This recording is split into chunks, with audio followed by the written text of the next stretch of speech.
When I was 17, I wanted to be an interior designer. It was my first major for college. I ended up going to a school in Texas because my parents didn't want to pay for out of state.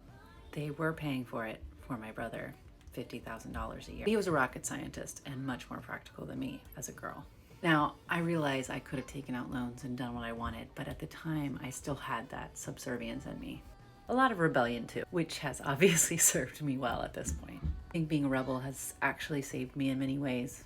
I've always had a fighter spirit, and I'm so grateful to my inner self for holding on to that and believing in me regardless of what. A big part of that was getting sober when I was 24 years old, and that is thanks to my parents who hired an interventionist. That's the thing about families, right? There's a lot of good and there's a lot of, well, less. I've always cared about design and the way things look, and actually more about how a space makes you feel. In my financial literacy guide, where I talk about how I retired early, one of the sections is on minimalism, and I'm obsessed. I am obsessed with minimalism, and not because of a lack of stuff. I'm actually obsessed with like cleanliness and coziness and places that make you feel amazing. I'm a little bougie. I love a nice hotel or a nice spa. I love it. I follow pages of Italian hotels just so I can feel good when I see. You'd think I'd be a Pinterest girly.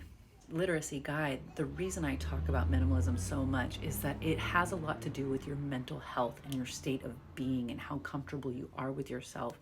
And it directly correlates the inside and the outside, right?